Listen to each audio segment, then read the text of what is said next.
Today we're going to talk about cold remedies because sometimes they work and sometimes they don't. Hey guys, I'm Holly and I teach about self-healing with Chinese reflexology, the mind-body connection, and following your soul's calling, because good health and living a life of purpose go hand in hand. So why does this, ginger, and why does this, lemon, sometimes work, and at other times they actually can hinder healing? The reason why is because in traditional Chinese medicine, there are two types of colds. There is a wind cold type of cold and a wind heat type of cold. So with wind cold, that means there's too much cold in the body, and that results in a runny nose. You might have an itchy throat with, if it's sore, it's very slightly sore, but you'll have chills, and that's because the cold has invaded the body and is in the muscles. So it's kind of like when you go outside and it's cold and you tense up. That's what's going on with a wind cold. And the other sign is lots of clear, runny mucus. On the other hand, wind heat means there's too much heat in the body, and that results in things like a sore throat or a dry throat. You may also have a fever. You may also be sweating as well. And the phlegm is going to be like a yellow or perhaps a greenish color because it's like the heat is cooking the phlegm. So what do? Well, in Chinese medicine, you want to introduce things that help to balance the body. So when it's too cold, you introduce things that help to warm the body. When your body is too hot, when there's excess heat, you want to introduce things that are cooling. That is why ginger is beneficial when you have wind cold, because it's warming. So here's a few more.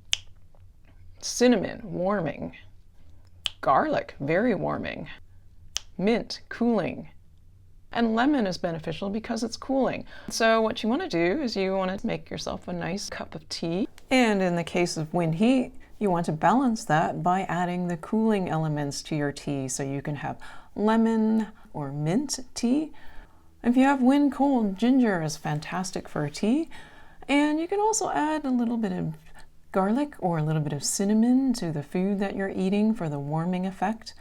And the other thing you can do is you can mix and match if you want to balance the foods that you are consuming and their effects.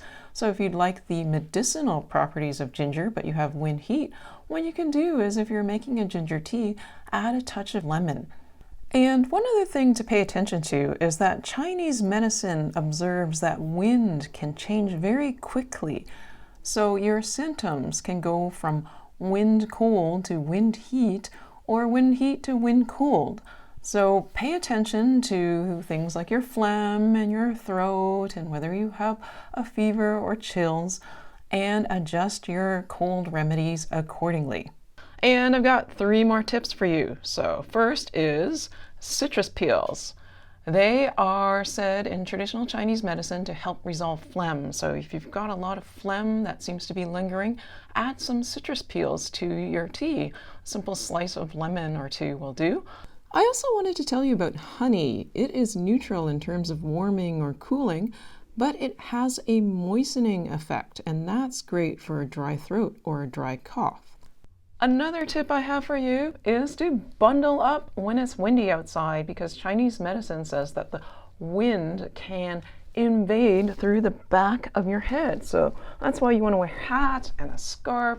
So moms always know best when they've been telling you to take a sweater and cover up. And finally, there are 5 Chinese reflexology points on your feet that you can massage that help to strengthen the qi, the life force energy in your respiratory system. So you can find out these points, learn how to massage them. There's an article for free on my website, as well as a free quick reference chart that you can download. So just visit the link below. Stay warm, stay healthy, and I look forward to reconnecting with you again soon.